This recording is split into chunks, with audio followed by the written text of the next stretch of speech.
Every killer has a mark, a signature move after their crime has been committed. Today, we are looking into the odd case of the Weepy-Voiced Killer, who got his name because of the bizarre phone calls he'd make to law enforcement after he committed his murders. His crimes were vicious and unlike anything you've heard before. Stephani killed 4 women in 1980 to 1982 in Minnesota and Wisconsin and would make phone calls to police after in a high-pitched and remorseful voice to confess and beg for forgiveness for his crimes. Welcome back to True Stories. As always, don't forget to give the video a thumbs up and subscribe. Now, let's get into it. Paul Stephani was born in September of 1944 in Minnesota. He was the second oldest of 10 children, and no one knows who his biological father was. His mom remarried when he was only 3 years old to an abusive man. This family was known to be deeply religious. As we see in many murder cases, too much religion, especially when punishment is involved, can be a bad thing. Stephani had several miscellaneous jobs after high school. He moved to Minneapolis once he graduated and worked as a shipping clerk. He worked as a janitor at a hospital, and around this time he got married.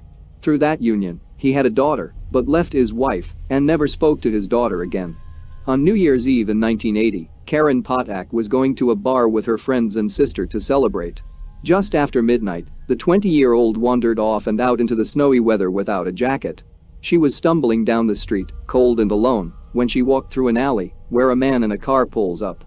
The man rolls down his car window and asks her if he can give her a ride to wherever she needs to go. Karen got in the car with the man, and it wasn't more than a few hours later when police received a very troubling phone call. A man called the police crying, seemingly hysteric, saying that there was a woman who was hurt in a machine shop. Yes, please, this is an emergency. Please send a squad to Pierce Butler Road, Molenberg Manufacturing Company, machine shop. Please, there's an ambulance too. There's a girl hurt there. Can you tell me what happened to her? Just hurry, she's laying on the ground in the back by the railroad tracks, by the edge here. Hurry. What's the address? I don't know. Who are you? The machine shop was completely deserted at night, and no one would have found Karen for hours if this man had not called. "Who are you?"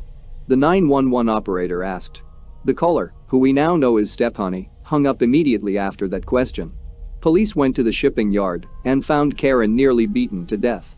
She was beaten so badly that her skull was split, and the police said they could see her brain.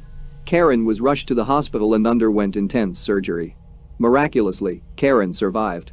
Because she was beaten so badly and within inches of her life with a tire iron, she did not remember anything about the man who did this to her. June 3, 1981, months after the first attack, a recent high school graduate named Kimberly Compton left her small town. She packed her bags, got on a bus, and put her bags in a locker at the bus station. She walks across the street to get food at a diner for some food. There was a man sipping coffee nearby and came over to talk to her. Kimberly mentioned that she had just arrived in town and Stephani offered to show her around town. A few hours later, a group of boys stumbled upon a body in a wooded area just off a freeway construction site. The body was lying face down and had been stabbed by what police thought was an ice pick. Once again, the killer called the police crying. This is what he said in the call. "Will you goddamn find me? Will you find me? I just stabbed somebody with an ice pick. I can't stop myself. I keep killing somebody." Then he hung up. As it turns out, not many people are stabbed with ice picks. Police were able to connect the caller to the crime scene because they had not yet released information to the public about the death. The man who called would have had no way of knowing that someone was stabbed with an ice pick unless he had done it. During the autopsy, it was discovered that she had been stabbed 61 times with the ice pick and strangled. Police were able to locate where the woman had last eaten, the diner, and then they found her items at the bus stop. This is when they were able to confirm that the body was indeed Kimberly Compton. 2 days later, Stephani called the police again. He apologizes for killing Kimberly, but says that he just cannot go to jail. As he cries, he threatens to kill himself after saying that he is so upset that he killed her. Roughly. I'm sorry I killed that girl. I stabbed her 40 times. Kimberly Compton was the first one over at St. Paul. I don't know what's the matter with me. I'm sick. I'm gonna kill myself, I think. Where are you? I'm just gonna, if somebody dies with a red shirt on, it's me. I killed both of you. I'm sorry. I'll never make it to heaven. Calm down. A week later, he calls again to correct something the media put out that was wrong. This is one of the major details in the case that led police to believe that Stephani was not actually upset but faking it. On August 6, 1982, a nurse named Barbara Simons was out at a bar in Minneapolis. Bar star later reported that they watched her dancing and talking with a man. Barbara reportedly told the bar staff on duty something along the lines of hoping that the man she was with was a good guy because she needed a ride home. After Barbara and the man leave, the police get another call. Don't talk, just listen. I'm sorry what I did to Compton. I couldn't help it. Don't know why I had to stab her. I am so upset about it.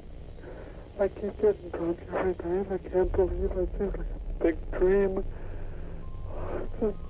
I can't think of being locked up. If I get locked up, I'll kill myself. I'd rather kill myself than get locked up. I'll try not to kill anybody else. The body of Barbara was found the next day.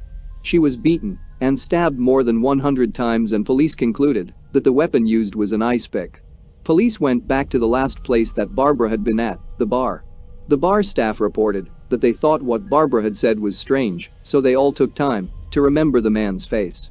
They told police that he was about 40 years old, around 6 feet tall, and 200 pounds. He was balding and had a mustache. Police held up over 100 pictures of the bar staff to look at, and when they held up a picture of Stephani, one of the staff immediately pointed to him. Police got an order to surveillance Stephani's house for 24 hours. The next day, Stephani got in his car and went to pick up a sex worker. Police tried to follow him, but they lost him at some point during the drive. Stephani offered to give her $100 and brought her back to his apartment. As they began driving, the worker, Dennis Williams, noticed that he was going in the wrong direction from where he had said his apartment was. Dennis Williams begins freaking out as he drove down a long dark road. Stephani parked the car at the end of a dead-end street. Dennis tried to get out of the car, but this made Phil angry. He grabbed a screwdriver and stabbed her in the stomach with it. Dennis had noticed a glass bottle on the floor prior to this, and after she was stabbed, she grabbed the bottle and broke it over his head. The two get out of the car, but despite being covered in his own blood, Stephani didn't slow down. He got on top of Dennis and began stabbing her again and again. Little did Stephani know, they were not alone on the street. He had parked on a street that had houses away from the road and with their lights off. One of the nearby houses had its windows open and a man ran out to try and stop Stephani. He turned his anger on the man and had begun attacking him too. The man managed to get away, ran inside, and called the police.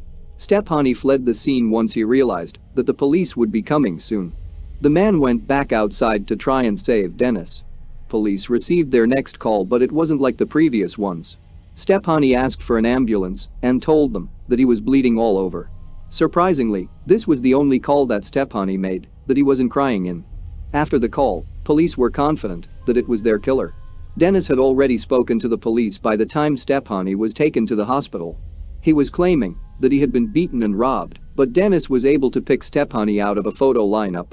He was taken in for questioning and police took out the case file for the Weepy-Voiced Killer. The police show him photos of the victims and Stephani's demeanor totally changes.